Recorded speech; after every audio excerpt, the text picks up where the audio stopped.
증인 여인영 사령관하고 23시 6분경에 이제 마지막 통화한 거 그거 여쭤보는 겁니다. 예. 그때 이제 하여튼 뭐 이런저런 얘기가 있다가 도와준다고 하면서 도와달라고 하면서 체포조가 나가 있는데 소재 파악이 안 됩니다. 명단 불러드릴게요. 이렇게 얘기하면서 명단을 불렀다는 거죠. 그렇습니다. 그러니까 그 말은 그 명단이란 거는 체포할 사람이라는 뜻으로 받아들였어요. 예, 저는 그렇게 이해했습니다. 그 다음에 그런데 그리고 나서 이제 계속해서 1조, 2조 뭐 이제 축차 검거 후에 구금시설에 감금 조사할 예정이다. 제일 급한 것이 위치 추적이니까 위치 추적 부탁드립니다. 이렇게 얘기했다는 거죠. 그렇습니다. 그러면 결국 여인영 방첩사령관이 요구한 거는 이 사람들에 대한 위치 추적을 해달라라는 거죠. 그렇습니다. 근데 아까 이제 청구인 측 물어본 거에는 할 수 없다. 그 위치 추적을 할 수 없다. 이런 식으로 답변을 하셨는데 이게 이제 법적으로 안 된다는 뜻입니까? 아니면 기술적으로 안 된다는 뜻입니까? 아니면 법적으로 안 된다 뜻입니다. 기술적으로는 가능합니까? 만약에 법적으로 허가를 받고 해야 된다고 하면 할 수 있을 것 같습니다. 국정원에서 독자적으로 할 수 있다는 겁니까? 지금 예전에 국정원이 단독으로 하는 것보다는 저희들이 그 협력센터를 많이 만들어 놓고 있습니다.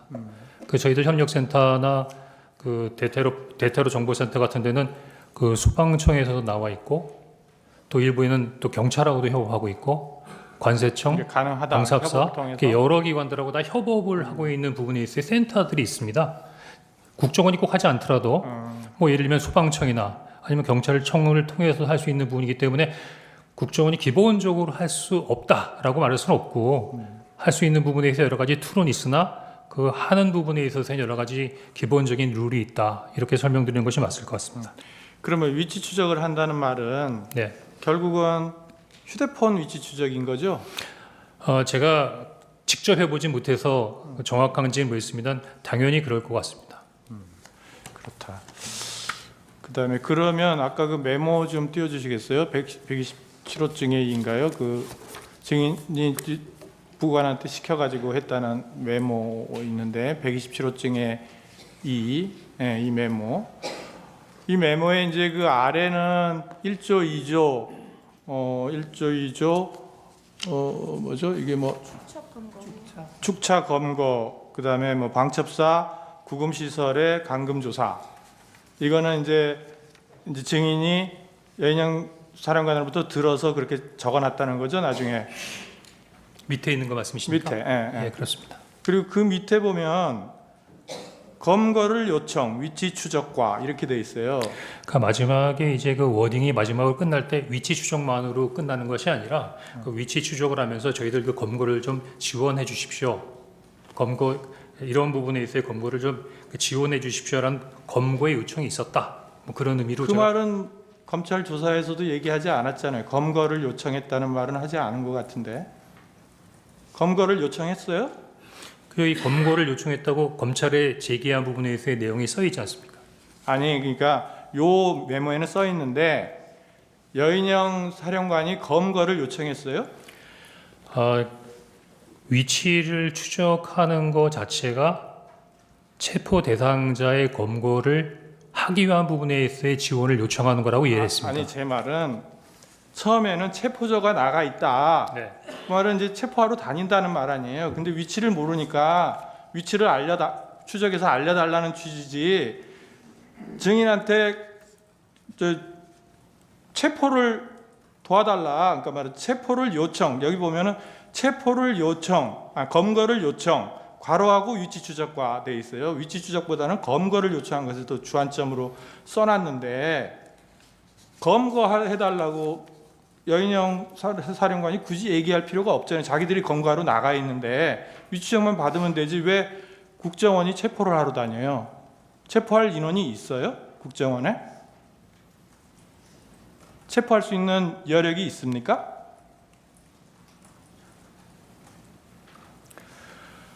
국정원이 수사권이 없기 때문에 그 체포를 할 수 있는 권한이 없죠. 근데 검거를 요청이라는 게 무슨 그러니까 말이에요? 검거 지원을 요청했으니까 저희들이 직접 예를 들면 저희가 그 범죄 수사권 없더라도 쉽게 말하면 국제 범죄를 할 수 있는 부분이 뭐냐면 저희들이 검거를 지원하고 실적인 부분의 체포는 경찰을 통해서 체포하는 부분이 있기 때문에 항상 공조 검거를 할 수 있는 능력은 있습니다. 그러면 거기다가 위치 추적, 검거 말하자면 이제 뭐라 그러지? 지원 요청. 지원 예. 이런 식으로 적어놓는 게 맞지 않아요?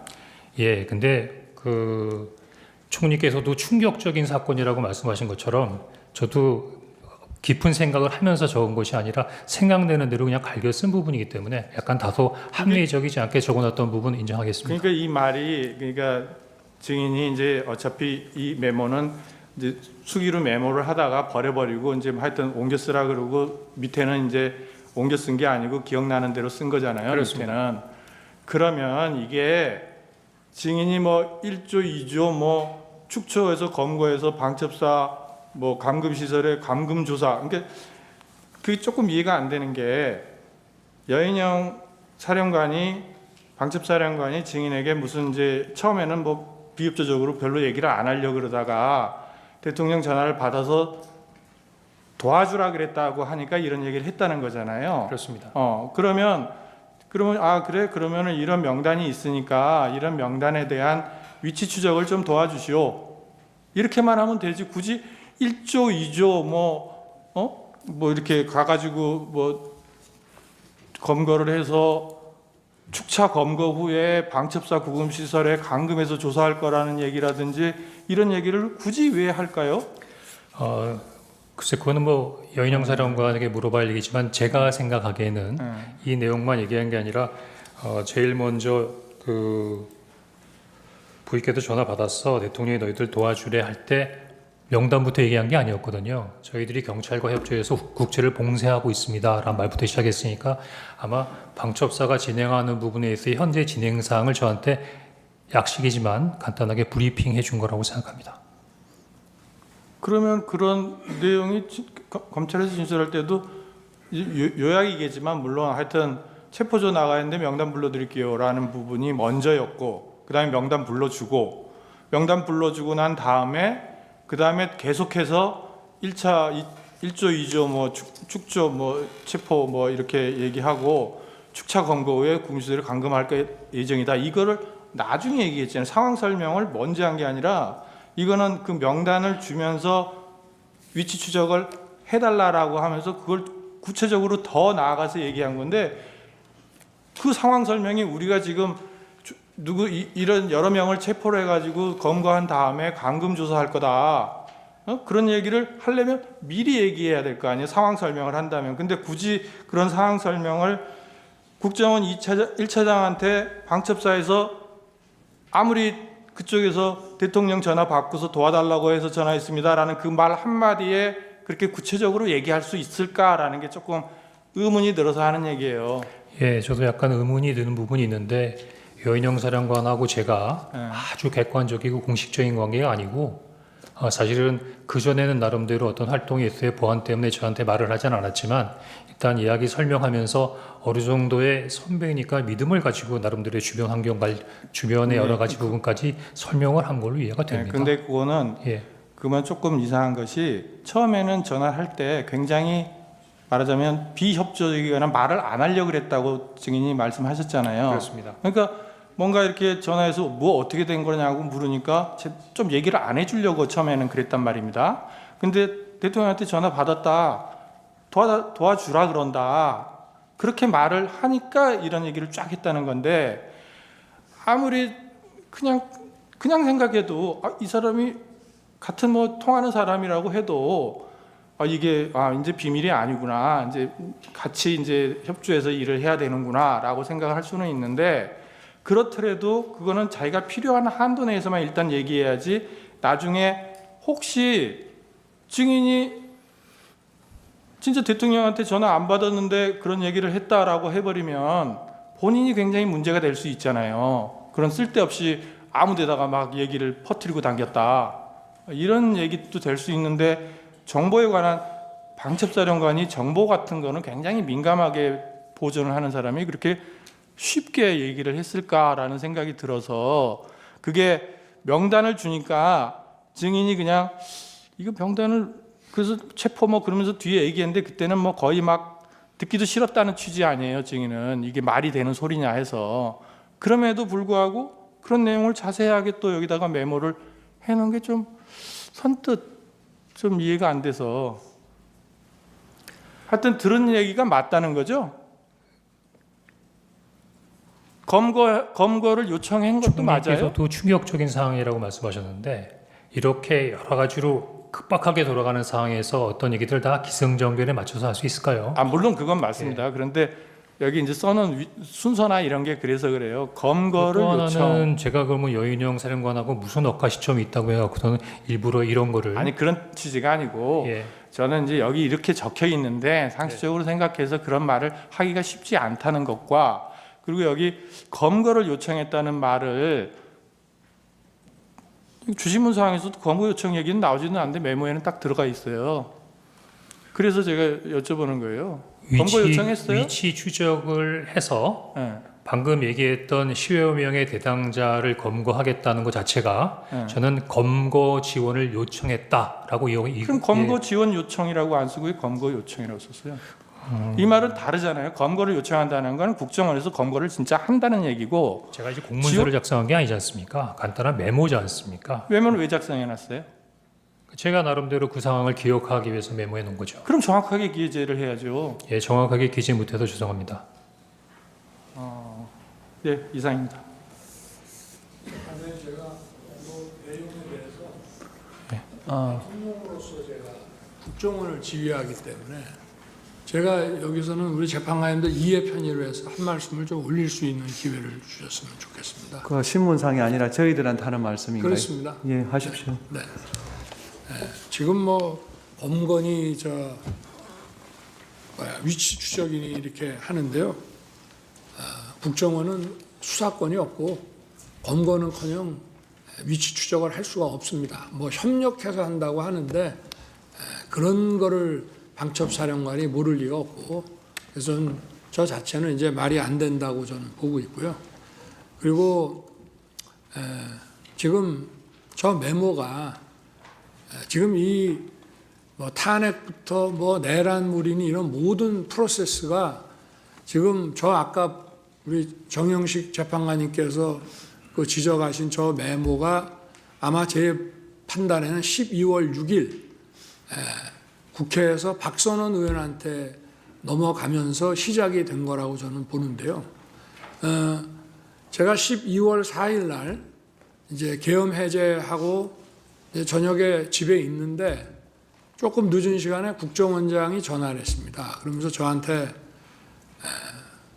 1차장한테 홍장원 1차장한테 전화를 혹시 받으셨습니까? 그래서 모르겠는데 내가 한번 이 전화 끊고 한번 열어보겠습니다. 그래서 열어보니 전화가 왔는데 제가 못 받은 거더라고요. 왜냐하면 저 비화포는 저 무음으로 늘 해놓기 때문에. 그래서 내가 다시 국정원장에게 전화해서 전화가 왔었노라. 왜 그러냐 그랬더니 사실은 대통령님께 진작에 말씀을 드렸어야 되는데 사실 좀 오래됐습니다. 근데 어떤 정치적 중립 문제라든지 뭐 제가 자세한 말씀을 이 자리에서 드리기는 하지만 홍장원 1차장을 좀 해임해야 되겠습니다. 그래서 제가 뭐 다른 것도 안 물었습니다. 그건 원장이 그렇게 판단하면 그렇게 하십시오.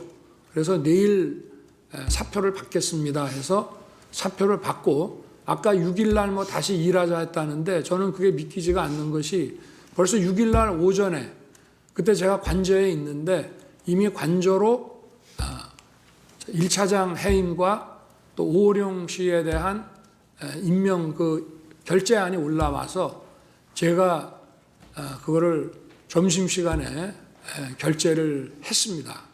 그 이후에 지금 이제 12월 6일 아침 기사부터 이런 체포 얘기가 대통령이 뭐 한동훈 대표를 잡아넣어라 이런 기사가 12월 6일 아침부터 나기 시작합니다. 그래서 이게 쭉 진행되는 것이고요.